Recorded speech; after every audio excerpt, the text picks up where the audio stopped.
अंतिम 4 मिनट रह गए थे। डॉक्टर कलाम के अंडर 6 एक्सपर्ट्स थे उनकी मदद के लिए, और अंतिम समय में कंप्यूटर ने बताया कि कुछ बातें अपूर्ण हैं, चेकलिस्ट पूरी नहीं है। डॉक्टर कलाम ने जो विशेषज्ञ थे उनसे संपर्क किया, उनसे पूछा। उन सभी एक्सपर्ट्स ने कहा सब कुछ ठीक है, गो हेड। परंतु ये डिसीजन डॉक्टर कलाम का था, क्या ये व्हीकल, ये सैटेलाइट लॉन्च करे या ना करे।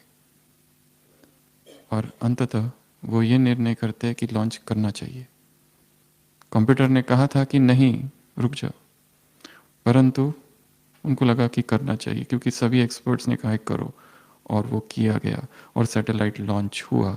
फर्स्ट स्टेप सब कुछ सफल, परंतु सेकंड स्टेप में वो सैटेलाइट गया ऊपर और सीधा बंगाल की खाड़ी में जा गिरा। टोटल फेलियर, हजारों लाखों रुपयों का नुकसान, वो सैटेलाइट लॉन्च हुआ ही नहीं। अब बात तो हो गई, परंतु अब मीडिया और मीडिया के प्रश्न। तो डॉक्टर कलाम अंदर से इतना डर गए कि मीडिया को क्या जवाब दूं। सारे देश की उम्मीदें थी, सब पर पानी फेर दिया क्योंकि डिसीजन तो मेरा था। मैंने कहा हाँ करो लॉन्च, और वो असफल हो गया। वो डर रहे थे पत्रकारों के प्रश्नों से। और फिर मीडिया कॉन्फ्रेंस हुई, प्रेस मीट। तो डॉक्टर धवन जो थे, सतीश धवन, वो खुद उनको लेके गए, सामने बैठे, डॉक्टर कलाम को बाजू में बिठाया और उन्होंने सारी रिस्पॉन्सिबिलिटी अपने ऊपर ले ली और कहा कि मुझे खेद है कि ये सैटेलाइट लॉन्च नहीं हो पाया। हमने सारी कोशिशें की, पर मुझे अपनी टीम पर में पूरा विश्वास है, अगली बार हम ज़रूर लॉन्च कर गए। डॉक्टर कलाम चुपचाप बैठे रहे। उनको लगा ये सारे पत्रकार अब अपने प्रश्नों के साथ वार करेंगे मुझ पर सारे प्रश्नों के उत्तर डॉक्टर सतीश ने दिए, प्रोफेसर सतीश जो बैठे थे। 1 साल के बाद जुलाई में 1980 भारत का पहला सैटेलाइट लॉन्च हुआ, हरिकोटा और डॉक्टर एपीजे अब्दुल कलाम के अंडर। और तब फिर प्रेस मीट हुई। तब डॉक्टर सतीश धवन ने कहा कि जाओ तुम प्रेस मीट अटेंड करो। तब उन्हें कोई इंटरेस्ट नहीं प्रेस, क्योंकि अब सफलता हुई है, पहली बार असफलता हुई थी। इस घटना का वर्णन डॉक्टर अब्दुल कलाम ने अपनी जीवन कहानी में कहा है। पहली बार असफलता हुई, परंतु अंदर सत्य था, इसलिए सत्य को कोई डर नहीं। वो चाहते तो बहुत सारे उत्तर दे सकते थे, सत्य को तोड़ मरोड़ के, सत्य के साथ छेड़छाड़ करके, पर उन्होंने कहा कि हम असफल हुए, पर अगली बार हम सफल जरूर होंगे, ये मेरा विश्वास है। और सारा ब्लेम अपने ऊपर ले लिया फर्स्ट टाइम। कितनी महानता है ये।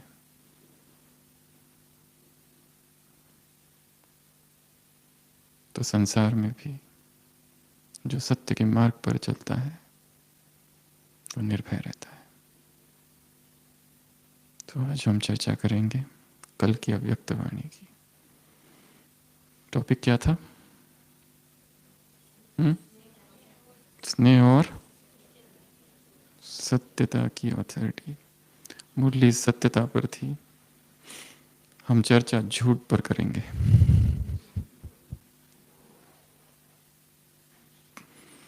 झूठ में कुछ प्रॉब्लम है क्या? झूठ में कुछ दोष है। कौन से दोष है झूठ में? एक बार व्यक्ति झूठ बोलता है तो बार बार बोलना पड़ता है, ये पहली बात। एक झूठ को छिपाने के लिए दूसरा झूठ, तीसरा झूठ, चौथा झूठ। दूसरा, जो व्यक्ति झूठ बोलता है उसे अलग अलग लोगों को अलग अलग बातें बतानी पड़ती है। जो सत्य बोलता है उसे एक ही बात बतानी पड़ती है। तीसरा, जो झूठ बोलता है उसे बहुत याद रखना पड़ता है किसको क्या बोला। कभी भी गड़बड़ हो सकती है। और जो सत्य बोलता है उसे याद रखने की आवश्यकता नहीं। झूठ में निरंतर एक डर रहता है, कहीं किसी को पता ना चल जाए। अगला, झूठ में एक बेचैनी है, एंग्जाइटी है। जब भी झूठ कोई बोलता है तो एक बेचैनी रहती है। अगला, झूठ जब व्यक्ति बोलता है तो वो डिफेंसिव रहता है। उसके खिलाफ थोड़ा भी कुछ बोले तो सीधा आक्रामक रूप धारण कर लेता है, लड़ाकू बन जाता है। अगला, झूठ में हमेशा एक अपराध भावना अंदर रहती है, एक गिल्ट कॉन्शियसनेस, कि उसे पता रहता है, भले सारी दुनिया को वो पता ही नहीं, वो बात छिपा के रखी है सबसे, किसी को भी नहीं पता, पर एक ऐसी सूक्ष्म बात, एक ऐसी विकर्म की, पाप की, अमर्यादा की, झूठ की बात अंदर छिपा के रखी है। ऊपर से सब कुछ हो रहा है परंतु अंदर से एक अपराध भावना है, गिल्ट कॉन्शियसनेस। और अंतिम बात झूठ की, झूठ एक आदत है और धीरे धीरे संस्कार बन जाता है, वही वही वही वही अपने आप। तो झूठ में दोष बहुत है। और झूठ के प्रकार, कितने प्रकार है झूठ के? झूठ के भी कई सारे प्रकार है। एक होती है वाइट लाई, सफेद झूठ। एक होता है डिसेप्शन, धोखा देना किसी को, यह भी झूठ का ही प्रकार है। एक है फैब्रिकेशन, मनगढ़ंत कहानियां बनाना, वो भी झूठ का ही एक प्रकार है। एक है वादा करना और न निभाना, ये भी झूठ का ही एक प्रकार है। किसी को कहना हाँ तुम आ जाना, मैं आता हूं, और जाना ही नहीं, इंतजार करने दो, फोन स्विच ऑफ, ये भी झूठ का ही एक प्रकार है। कंपल्सिव लाइन, आदत ही बन गई है, कोई कारण नहीं है खास, पर ऐसे ही छोटे मोटे झूठ बोलते रहना, उससे ना उसको प्राप्ति है ना किसी और को प्राप्ति है, ना ही किसी को नुकसान भी है, परंतु कंपल्सिव लाइन, झूठ बोलते रहना, झूठ बोलते रहना, झूठ बोलते रहना। और जैसे कहा, झूठ का संबंध केवल बोल से नहीं, बहुत सूक्ष्म है। तो झूठ के बहुत सारे प्रकार भी है। तो मुरली में बाबा ने क्या कहा, कौन किसको देख रहा है? भाव कैसा है? सत्य, एक है सत्य, एक है सत्य। सत्य अर्थात एक अर्थ है सत्य और दूसरा अर्थ है अविनाशी, जो सदा है, जो निरंतर है, जो शाश्वत है, जो ध्रुव है, वो सत्य है। बाप सत्य है, शिक्षक सत्य है, गुरु सत्य है, ये ज्ञान सत्य है, प्राप्तियां सत्य है, सत्य युग है। और तुम क्या बनने जा रहे हो? सत्य नारायण और सत्य लक्ष्मी। सत्य गुण है, सत्य योग है, सत्य धारणाएं है, सत्य पवित्रताएं है, यही एकमात्र सत्य सेवा है। सब कुछ सत्य ही सत्य है यहाँ पर। परंतु व्यक्ति झूठ में बहुत लंबा समय रहा है। एडोल्फ हिटलर ने अपनी जीवन कहानी मेन कैंप में लिखा है, यदि एक व्यक्ति को बार बार झूठ बताते जाओ, बताते जाओ, बताते जाओ, बताते जाओ लंबा समय तक, तो फिर वो झूठ उसके लिए सत्य बन जाता है, वो व्यक्ति हो या समाज हो। यदि मन में यह अंकित किया जाए कि यही सत्य है, यही सत्य है, पर है वो झूठ, तो व्यक्ति धीरे धीरे उसे सत्य मानने लगता है। वैसे ही परंपरा है, रूढ़िवादिता है, समाज की परिपाटियां इतनी थोपी गई है कि हम उन्हीं को सत्य मानने लगे थे। और अचानक फिर भगवान आए और उसने एक ऐसा नया ज्ञान दिया जिसने बुद्धि के कपाट खोल दिए। हम सोचने लगे थे अब तक हम क्या कर रहे थे भक्ति में, जो कुछ किया सब कुछ झूठ, इसलिए बाबा इस संसार को क्या कहते हैं? झूठ खंड है, यहाँ एक भी रत्ती भर भी सच नहीं है यहाँ। तो इस मुरली में झूठ सत्य के लिए बाबा ने बहुत सारी बातें कही है। सबसे पहली बात, तुम्हारा गीत कौन सा है? सच्चिदानंद गीत है। सत्य ही शिव है। God is truth. Mahatma Gandhi ने लिखा है, I do not know whether God is truth और not, but I know the truth is God. मुझे ये नहीं पता कि भगवान सत्य है या नहीं, परंतु इतना पूर्ण विश्वास है कि सत्य ही भगवान है, सत्य ही परमेश्वर है। इसलिए उन्होंने अपनी पूरी जीवन को एक प्रयोगशाला बनाया और जिसमें सत्य के प्रयोग किए जीवन पर्यंत। लिखा है, जब मैं 10 या 12 वर्ष का था तो मुझे एक आदत पड़ गई बीड़ी पीने की। वो इसलिए नहीं कि उसमें कुछ अच्छा है, पर हमारे जो काका जी थे उनको मैंने देखा तो वो पीते थे और धुआं निकलता था, तो मुझे भी इच्छा हुई कि हम भी ऐसा कुछ करें। तो जो काका जो थे वो जो पीकर जो क्या कहेंगे उसको, ठुंठ, वो जो टुकड़ा पड़ा रहता था वो उठाकर पीने लगे, पर उसमें मजा थोड़ा कम आता था और वो कभी मिलते थे कभी नहीं मिलते थे। फिर उन्होंने दूसरा उपक्रम चालू किया, उनके घर का जो नौकर था उसके जेब से पैसे चुराने चालू किए।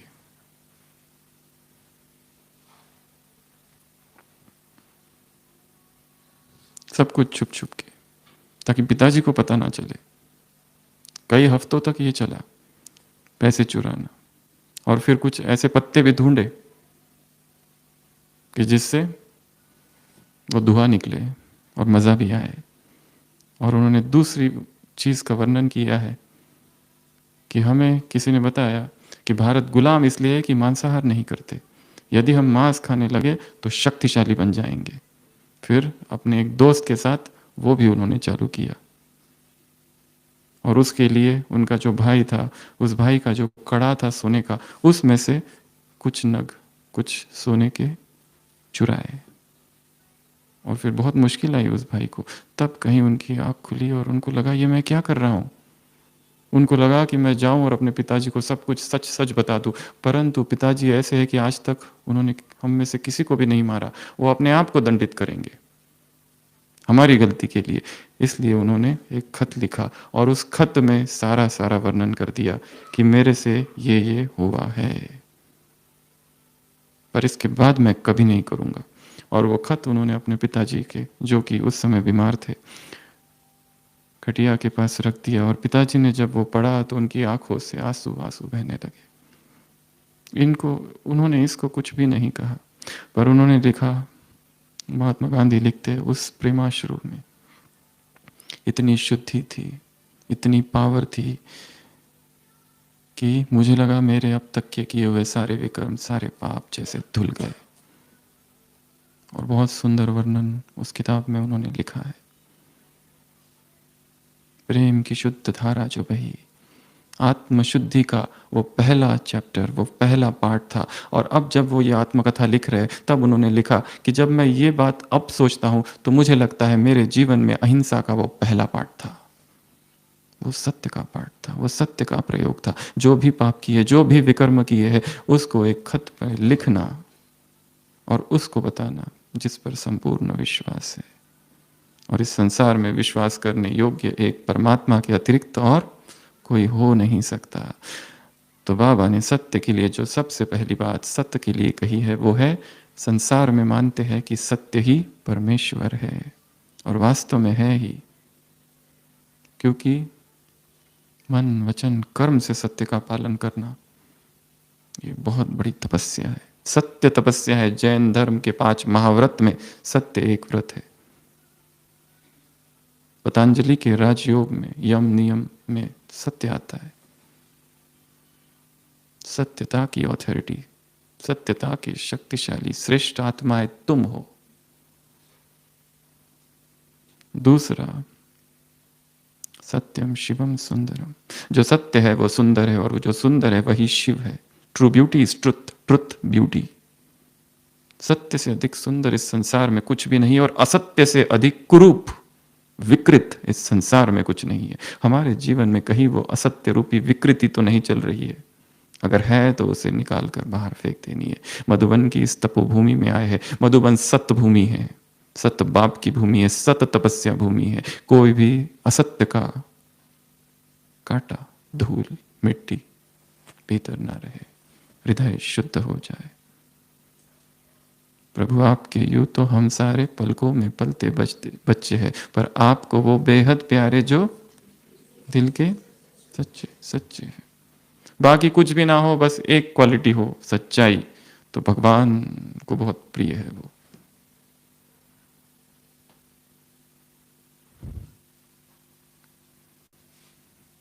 तो दूसरा, सत्य ही सुंदर है, बहुत सुंदर है सत्य। और असत्य में कितनी विकृति है, अरूप है सब, कुरूपता है उसमें।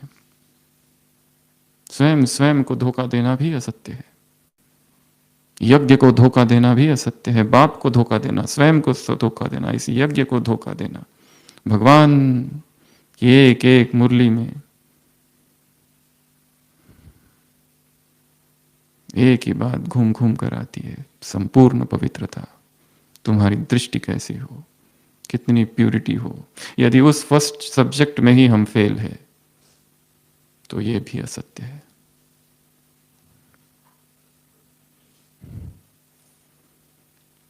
तीसरा, आत्मा परमात्मा दोनों कैसे है? सच्चित आनंद स्वरूप। ये कहने में ही कितना अच्छा लगता है।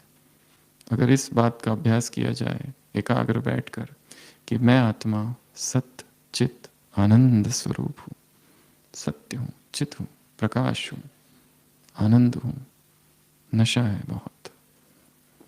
चौथी बात बाबा ने सत्य के विषय में कही कि संसार में भी जो सच बोलता है उसकी वाणी में क्या होता है? अथॉरिटी होती है, पावर होती है, शक्ति होती है।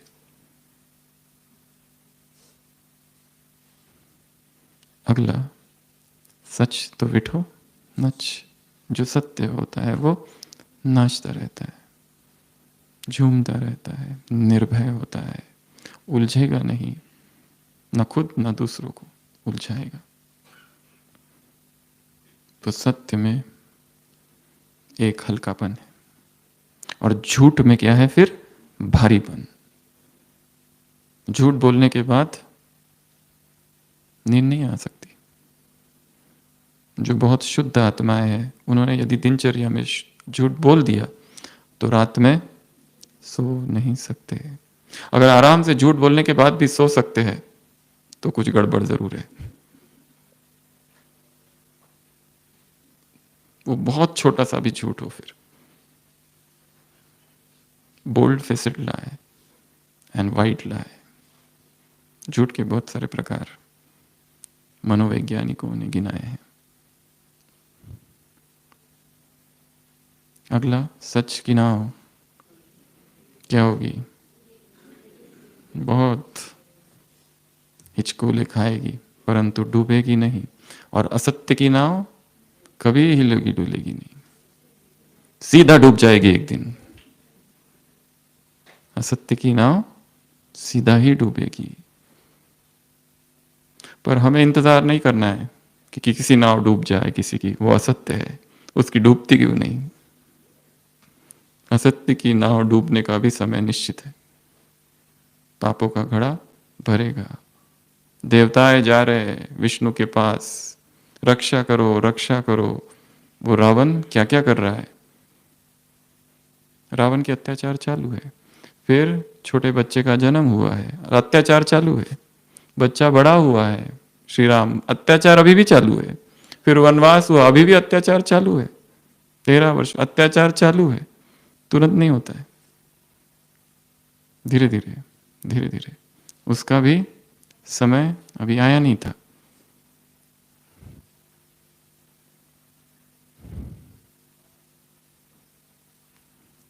और सत्य के मार्ग में दुश्मनों की कमी नहीं,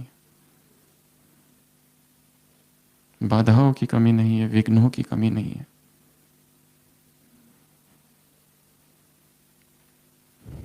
उसके बाद संसार में भक्ति मार्ग में जो सत्संग में जाते हैं उनको क्या कहा जाता है? भगवान से जिनकी सत्संगी कहा जाता है। उसके बाद जब मरते हैं, सत्य नाम संग, राम नाम संग, तो तब भी सत्य सत्य सत्य, सब जगह सत्य। और एक बात जो मुरली में नहीं आई है पर इनडायरेक्टली बाबा ने कही है, सत्य की अंततः क्या होती है? विजय। सत्यमेव जयते। चाहे ऊपर से असत्य जीतते हुए दिखाई दे रहा है, इतनी सारी केसेस कोर्ट में पेंडिंग है, और उनके जब रिजल्ट भी आता है तो कई बार ऐसा भी होता होगा कि सत्य की जीत नहीं हुई, ये दिखता है, परंतु असत्य की कभी जीत हो ही नहीं सकती। जीत हमेशा सत्य की ही होगी। तो सत्य के विषय में इतनी सारी बातें पापा ने इस मुरली में कही है। तरफ सत्य, एक तरफ झूठ, असत्य। और जैसे कहा, केवल झूठ बोलना ही झूठ नहीं, सत्य के साथ छेड़छाड़ करना, सत्य का रूप परिवर्तन करना, सत्य को दबाना, ये भी झूठ ही है। सत्य को दबा देना, सत्य के साथ छेड़छाड़ करना, to modify, to suppress the truth.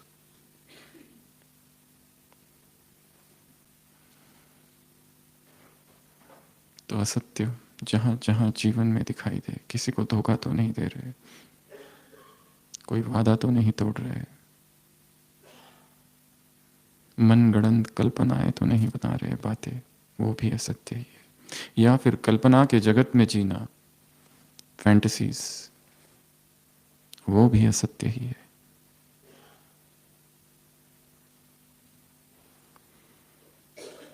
परंतु सत्य के साथ क्या चाहिए? बाबा ने कहा क्या? निरंकारिता, नम्रता। ज्ञानियों के दो शत्रु है, एक अहंकार और दूसरा भ्रम ज्ञान का, कि हमने सब कुछ जान लिया। ज्ञानी का सबसे बड़ा शत्रु ज्ञान का भ्रम, कि मैंने जान लिया है, ये पहला शत्रु। और दूसरा शत्रु अहंकार, इस ज्ञान का ही अहंकार हो जाना। जो ज्ञान विनम्रता न प्रदान करे, वो ज्ञान को हमने शायद पूरी रीति से समझा नहीं है या धारण नहीं किया है। सच्चा ज्ञान वो है जो विनम्रता प्रदान करे। तो एक तरफ तो अथॉरिटी सत्य की, और दूसरी तरफ निरंकारिता, नम्रता, स्नेह। उदाहरण किसका दिया? ब्रह्मा बाबा का। मुरली सुना रहे, पर मुरली के किसी भी शब्द में ऐसा नहीं लगता कि वक्ता कितना अहंकारी है। तुम कुछ नहीं जानते, मैं जानता हूं, ऐसा कोई व्यक्ति कहे तो कभी नहीं सुनेंगे उसको। अब जो मैं कहता हूं वो सुनो, अब तक तुमने जो सुना सब झूठ, मैं निराकार सब कुछ जानता हूं। उसकी वाणी में, साकार मुरलियों में मैं है सब जगह, परंतु उस मैं में निरंकारिता छिपी हुई है, अहंकार का लेश भी नहीं है। कैसी अद्भुत वाणी है, मैं होते हुए भी मैं से पार ले जाने वाली है। और साकार में उदाहरण ब्रह्मा, सारे कर्म किए परंतु अहंकार नहीं, निरंकारिता, नम्रता, स्नेह। तो बाबा ने कहा ये बैलेंस रखो। एक तरफ तो तुम्हारे पास अथॉरिटी हो, किसकी? अनुभव, अनुभव की अथॉरिटी, ज्ञान की अथॉरिटी, सत्यता की अथॉरिटी। डरना नहीं है, किसी से भी नहीं डरना है, चाहे कोई भी सामने आ जाए, उससे प्रभावित भी नहीं होना है, क्योंकि हमारे पास जो ज्ञान है वो इस संसार का सर्वश्रेष्ठ ज्ञान है, इससे ऊपर और कोई ज्ञान नहीं है। निर्भयता। और इसका क्या करना है? बैलेंस, क्योंकि इसी में ही प्रॉब्लम है।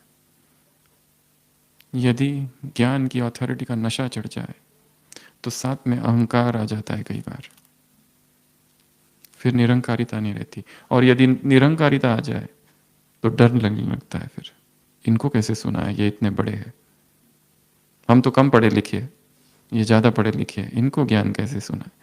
बाबा ने कहा इसका बैलेंस, संतुलन, हर चीज़ में संतुलन। ना अधिक उधर ना अधिक इधर। और हमारे मन का स्वभाव कैसा है? पेंडुलम की तरह है। पेंडुलम पता है ना, घड़ी में होता है ना, ऐसे ऐसे घूमते रहता है। महात्मा बुद्ध के पास कभी एक व्यक्ति संन्यास दीक्षित हुआ। वो राजकुमार था, महलों में पला था, कभी उसने जमीन पर पांव ना रखे होंगे, कालीन गालीचे बिछे रहते थे, दासियां उसकी सेवाओं के लिए। ऐसा राजमहलों में पड़ा हुआ कोमल काया, अति सुंदर, ऐसा व्यक्ति सन्यासी हुआ। परंतु जब उसने सन्यास लिया तब एकदम दूसरी दिशा में। बाकी सब सन्यासी सड़क से चलते, वो नीचे से चलता जहां कांटे हैं। बाकी सब लोग एक बार भोजन करते, वो 2 दिन में एक बार भोजन करता, और 6 मास में एकदम लकड़ी जैसा हो गया। पहले भोग में डूबा हुआ था, अब सन्यास में ऐसा नशा चढ़ गया, ऐसा नशा चढ़ गया कि पेंडुलम पहले उधर था, अब सीधा इधर घूम गया। सब सब सब बाकी लोग स्नान करते, वो कहता था ये स्नान करना भी देह को श्रृंगारना है, स्नान भी छोड़ दिया, बदबू आने लगी उससे। सब भिक्षु गए महात्मा बुद्ध के पास और कहने लगे इसका क्या करे, आप कुछ बताओ। पर ये जो युवक था वो बहुत अच्छी वीणा बजाता था पहले।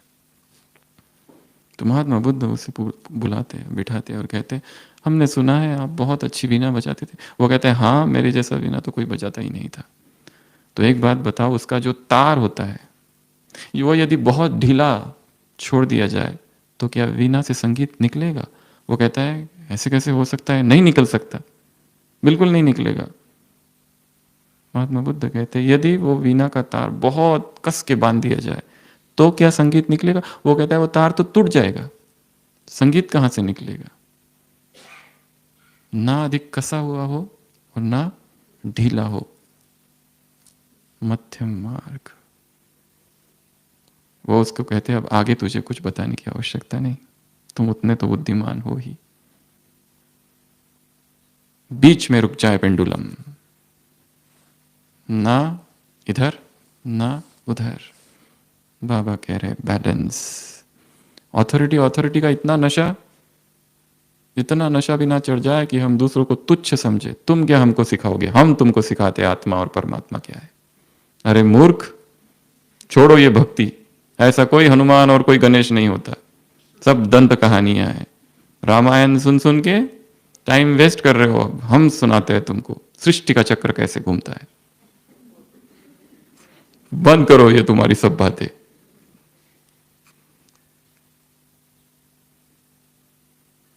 गुरु बनने की चाह, उधर नहीं बन पाए थे भक्ति मार्ग में, अभी ज्ञान में एक अच्छा सा अवसर मिल गया, छोड़ेंगे नहीं इसको। तो अथॉरिटी तो है, सत्य तो है, परंतु उसमें अहंकार मिक्स हो गया, वो भी नहीं। एक तरफ नशा, अथॉरिटी, और बाबा ने कहा निरंकारिता। ये है ज्ञान को प्रत्यक्ष रूप देने का की विधि।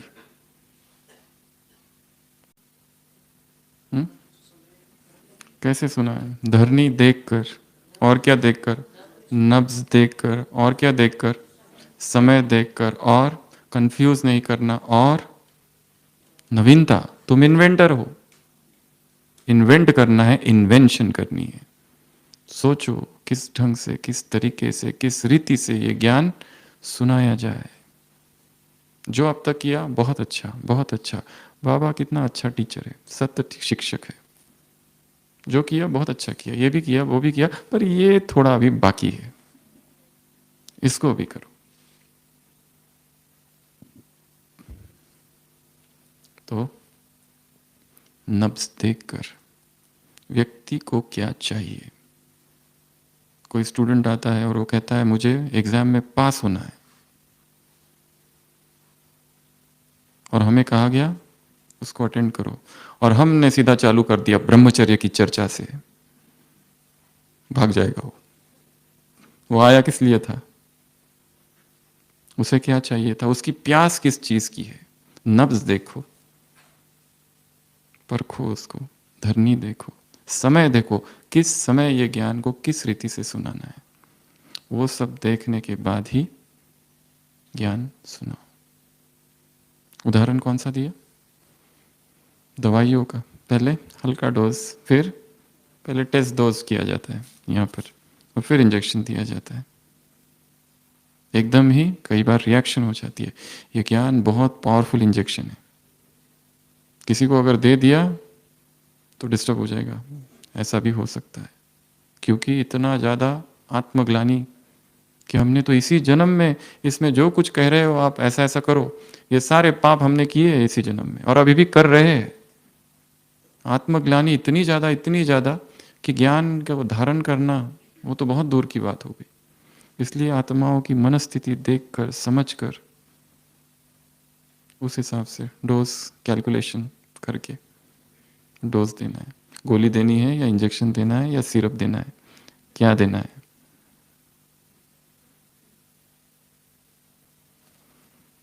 तो और बाबा ने कहा ये ज्ञान बहुत, ये अविनाशी ज्ञान है। थोड़ा सा भी किसी को मिल जाए तो उसका बीज पड़ा रहेगा। फिर उसके बाद का इन्वेंशन, नवीनता लाओ। और नवीनता केवल ज्ञान सुनाने में नहीं, नवीनता हमारे अपने चिंतन में, मुरली को समझने में, मुरली की स्टडी करने में, सेवाओं में, मुरलियों में, धारणाओं में, योग में, हर चीज में नवीनता हो। क्योंकि अगर नवीनता नहीं होगी तो क्या होगा? उब जाएंगे कुछ दिन के बाद। वही वही वही वही वही वही कर रहे हैं। रोज अमृत वेला उठे, उसी एक प्रकार का योग जो 10 साल से हमने सोच रखा है, बस वही चालू है। एक ही ढंग से मुरली सुन रहे, एक ही ढंग से मुरली लिख रहे। मुरली लिखने का भी अलग अलग तरीका, अलग अलग ढंग हो। विदेशियों को देखा होगा कैसे बैठते हैं, चित्र निकालते हैं मुरली का, कभी डायग्राम बनाते हैं, कभी फ्लो चार्ट बनाते हैं। पूरी मुरली एक पेज पर, केवल डायग्राम। थोड़ा सा भी कोई सुन ले तो परिवर्तन आ सकता है। ऐसी है मुरली। जैसे एक बहुत महाचोर मरते मरते अपने बेटे मास्टर चोर को बता के गया कि बेटा तुम्हें अपनी परंपरा को आगे बढ़ाते रहना है, पर इसमें एक खतरा है, कभी भी किसी भी सत्संग में नहीं जाना। अगर तुमने कथा श्रवण किया तो गए काम से, ये धंधा चौपट हो जाएगा। इसके लिए कोई भी महात्मा, कोई भी योगी पुरुष, कोई भी सन्यासी, कोई भी तपस्वी, कोई भागवत कथा, रामायण कथा, कुछ भी हो रहा हो, वहां से भाग जाना बिल्कुल। ये मेरी अंतिम शिक्षा है तुमको, जरा भी नहीं सुनना। वो कहता है बिल्कुल। वो बड़ा होता है, अपने पिता से भी बड़ा चोर बनता है। और एक बार कहीं से जा रहा था, वहां भागवत कथा चालू होती है, उसे एकदम अपने पिताजी की बात याद आती है, पर वो रास्ता एक ही था जाने का और कोई रास्ता नहीं था। उसने दोनों उंगलियां कान में डाल दी और जाने लगा और उसको कांटा चुभा। कांटा तो निकालना पड़ेगा ना, कांटा निकालते निकालते दोष बाग के अंदर घुस गए। सत्संग में था कि देवताओं की परछाई नहीं होती और दूसरा सत्य की ही निरंतर हमेशा अंत में विजय होती है। उसने तुरंत कान बंद की और निकल गया वहां से। और उसी रात उसने एक बहुत बड़ी चोरी की अपने जीवन की, राजमहल में चोरी की, सेंध लगाया और इतना हीरे जवाहरात सब लिए। और फिर सोचा क्या करूं, कैसे ले जाऊं। और वहीं पे एक ऊंट था पशुशाला में, वही ऊंट लिया राजा का ही, उस पे ही वो लाद दिया और चुपचाप निकल गया। घर पहुंचा तो उसे लगा कि राजा का ऊंट, तुरंत पहचाने जाऊंगा। उस ऊंट को भी मार देता है, टुकड़े टुकड़े करके अपने ही घर के बाहर उसको दफना देता है। दूसरे दिन जब ये खबर होती है कि क्या हुआ, कैसे हुआ, इतना सारा खजाना लूट गया, और फिर पता चलता है कि ऊंट भी नहीं है, तो जरूर ऐसा ऐसा अनुमान लगाया जाता है कि चोर ऊंट पर लाद कर लेके गया। ढूंढना चालू करते, कहीं नहीं मिलता। राजा अपने गुप्तचरों को सक्रिय करता है। उसमें महिला गुप्तचर, क्या कहते हैं उसको, दूती, दूती।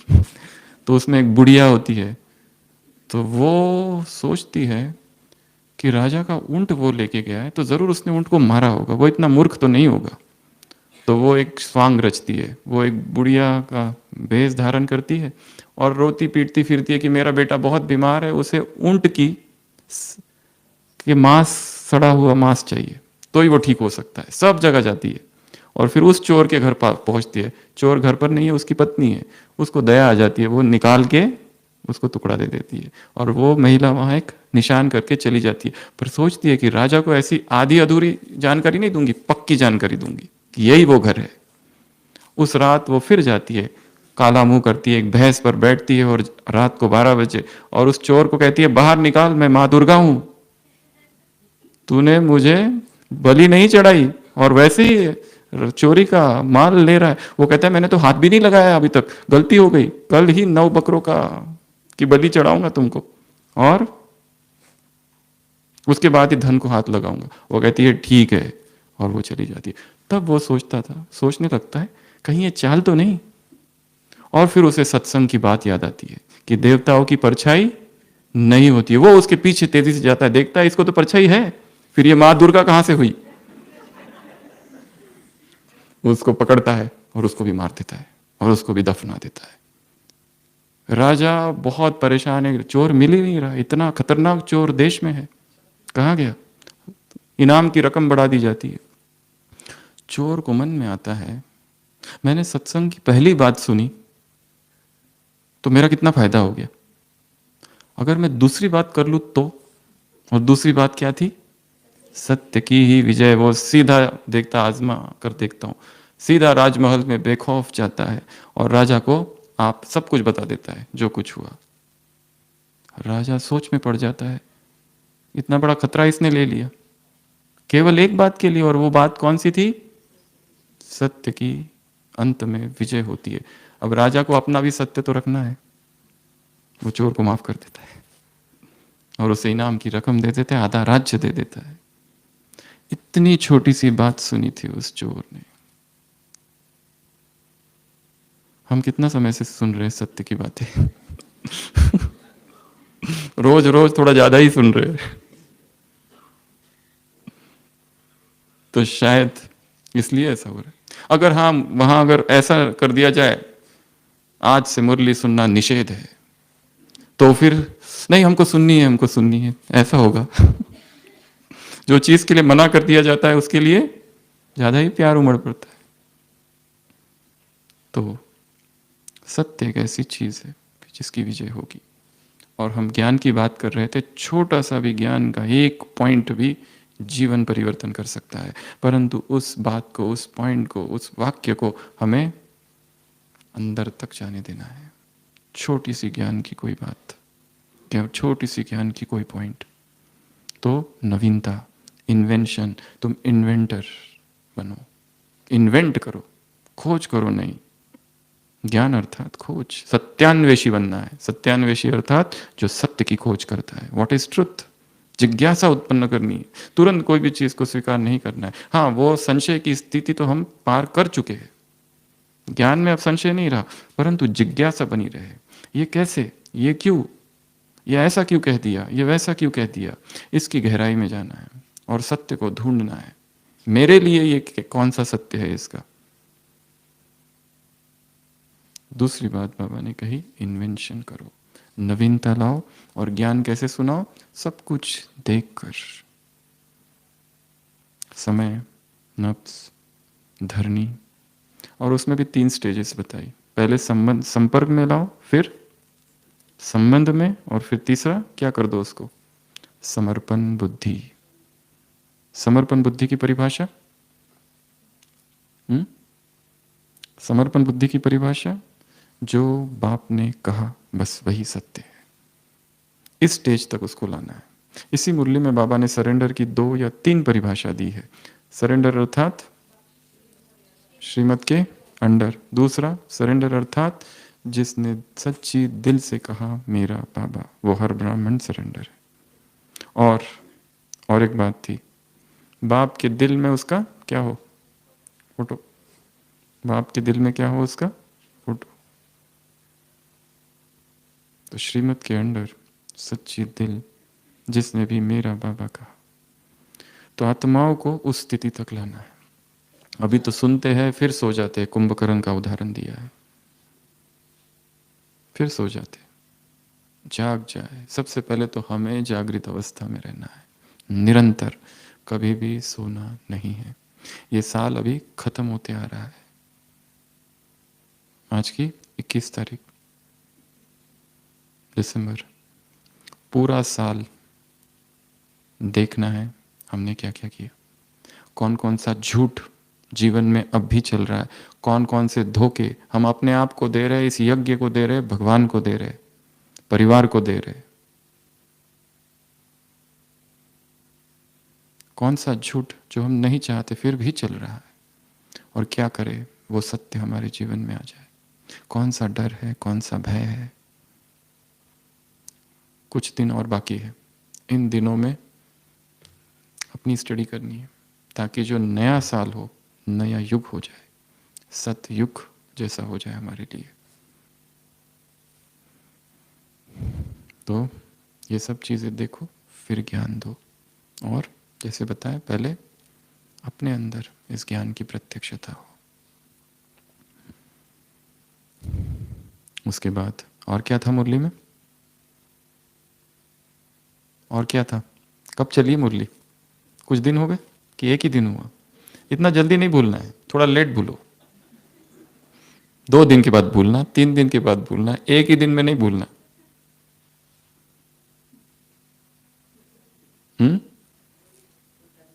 थोड़े टाइम के बाद भूल। और 24 घंटे में के अंदर अगर रिवीजन हो जाए, एक बार सुना सुबह और 24 घंटे के अंदर अगर हम रिवाइज करें, तो फिर वो चीज़ भूलती नहीं है। रिवाइज करें अर्थात पढ़ना कंसंट्रेशन के साथ, एकाग्रता के साथ अध्ययन करना उसका, तो ही वो भूलेगी नहीं। नहीं तो कितनी मुरलियां आई और चली गई। इसी मुरली में बाबा ने प्रत्यक्षता की बात की है। एक समय आएगा, क्या होगा, जब अभी जो तुम खेल करते हो, नाटक करते हो, उसमें सब क्या कहते हैं, एक है, एक के है, वैसा एक समय आएगा, चाहे किसी भी धर्म का हो, चाहे किसी भी पोजीशन वाला हो, कुछ भी हो, वो क्या कहेंगे, एक ही बाप है, एक ही सत्य है, एक ही घर है, एक ही प्राप्ति है, एक ही से सब कुछ मिलने वाला है। ये प्रत्यक्षता हो। पर इसकी एक सूक्ष्म बात किसी और मुरली में बाबा ने कही है, जब तुम्हारे अंदर एक की प्रत्यक्षता होगी तब बाहर एक की प्रत्यक्षता होगी। जब तुम्हारे अंदर से अनेक मिट जाएंगे तब बाहर से भी अनेकता मिट जाएगी। अभी शायद बहुत सी अनेकताएं अंदर है, एक अंदर हो जाए तो ये काम होगा। तो जहां जहां झूठ है उसको आइडेंटिफाई करना और उसको हटाना। जहां जहां सत्य नहीं है, सत्य जैसा है, उसको बार बार परखना, क्या वास्तव में ये सत्य है? अगर नहीं है तो उसको वहां से हटाना। सत्य की खोजबीन करनी है, सत्य की खोज करनी है, अन्वेषण करना है। सत्य की खोज, ऐसा नहीं कि मैंने सब कुछ जान लिया है, अभी तक कुछ भी नहीं जाना, अभी तक जानना बाकी है। ये भाव अंदर निरंतर रहे, सत्यान्वेषी और नवीनता। बाबा ने कहा, उदाहरण दिए इस संसार के। इस संसार में मॉडर्न आर्ट या कोई फैशन, उसमें भी क्या करते हैं, नवीनता चाहिए। मनुष्य का स्वभाव ही नवीनता का है। उसको अगर एक ही दिनचर्या दी जाए, वही अमृत वेला, वही मुरली, वही भोजन, वही सेवा, तो वो कुछ समय के बाद उब जाता है। उसको न्यूनेस चाहिए, तो वो न्यूनेस लानी है। तो न्यूनेस ही महानता है। और इस सत्य ज्ञान के साथ जो अथॉरिटी हो वो तो हो ही, परंतु साथ साथ क्या चाहिए, निरंकारिता, नम्रता। ये ज्ञान हमें अहंकारी न बना दे। यदि बना रहा है तो शायद हमारी समझ में दोष है। तो एक तरफ निरंकारिता का ज्ञान, एक तरफ सत्य का ज्ञान, एक तरफ स्नेह का ज्ञान। बाबा ने कहा, तुमने वो सारे स्वरूप तो उसके प्रत्यक्ष कर दिए, पर वो स्नेह का, ज्ञान का सागर है, वो अभी प्रत्यक्ष करना बाकी है। और यही एकमात्र ज्ञान है, और यही नया ज्ञान है, और यही नया ज्ञान नए युग में ले जाएगा। ये अभी कम प्रत्यक्ष हुआ है, इसको प्रत्यक्ष करो। तो जब भगवान कह रहा है ये नया है जो तुमने आज तक कभी सुना नहीं, तो हमने ये कैसा मान लिया कि हमने इसे जान लिया। हमारे अंदर निरंतर रहे, अभी जो मुरली चलने वाली है उसमें से मुझे कुछ ऐसा मिलने वाला है, कुछ एक ऐसा वाक्य जो मेरे पूरी जीवन की धारा को बदल देगा। जो अब तक का विचार पैटर्न जो है मन में, वो चेंज होने वाला है आज। इस भाव से सुबह की क्लास में बैठना कि कुछ ऐसा एक रत्न मिल जाए, पूरी मुरली से एक ही पॉइंट काफी है जीवन को बदलने में, एक ही पॉइंट काफी है, जो कि वो जो कमी इतने साल से चल रही है वो उस एक पॉइंट से निकल जाएगी। पर हमें अपने धरनी, मन की धरनी को भी तैयार करना है। तो इस मुरली में ढेर सारी बातें हैं, छोटी छोटी छोटी बातें हैं, निर्भयता की बात है। क्यों डर लगता है? निर्भयता का कारण, भय का कारण है अज्ञान, मतलब इस ज्ञान को नहीं समझा है। जिसमें ज्ञान आ जाए वो निर्भय अपने आप बन जाता है। तो कोई भी मुरली हो, उसमें से ये निकालना है कि मेरे लिए कौन सी पॉइंट है। ऐसा भी हो सकता है कि मेरे जीवन में एक कमी चल रही है, उसका मैं उत्तर खोज रहा हूं, और पूरी हफ्ते भर की मुरली में उस पॉइंट के लिए कोई भी बात नहीं थी, ये भी हो सकता है। परंतु हमारी खोज उस पॉइंट के लिए, और कई बार और वर्तमान समय ज्ञान का ओवरडोज भी हो रहा है। इतनी क्लासेस, इतनी क्लासेस, वो कह रहा है ये सामान लो, वो कहता है वो सामान ले लो, फिर वो मुरली में अलग से आता है आज का सामान ये है, कौन सा लूं? फिर कोई नया होमवर्क आता है, उसमें होमवर्क में है आज का ये सामान है, और मास्टर सर्वशक्तिमान उधर से, वो दूसरा, उधर से तीसरा, सामान सामान से टकरा रहे, अपच, स्पिरिचुअल इंडाइजेशन। इसलिए बाढ़ आ गई है ज्ञान की चारों तरफ से। इसलिए मेरा पुरुषार्थ किस पे चालू है? मेरे जीवन की सबसे बड़ी कमी ये है, जैसे अ का ब में मोह है, अब उसको काम इस पर करना है। मुरलियों में काम बात आ रही है, क्रोध महाशत्रु है, क्रोध से इसको कोई लेना देना नहीं, यहाँ तो मोह है। मुरलियों में आ रहा है सत्य, इसको सत्य से कुछ लेना देना ही नहीं है, उसका तो मोह है, इसको काम इस पर करना है। मेन पुरुषार्थ एक चालू है, हाँ ऊपर से सुन रहे हैं ठीक है, पर पुरुषार्थ हमारा एक जो चालू है वही चालू रखना है, क्योंकि अनरिलेटेड ज्ञान की दूसरी बातें आती रहेगी, उसको आने दो, पर पुरुषार्थ हमको करना है। मेरी सबसे बड़ी कमी कौन सी है? रोना।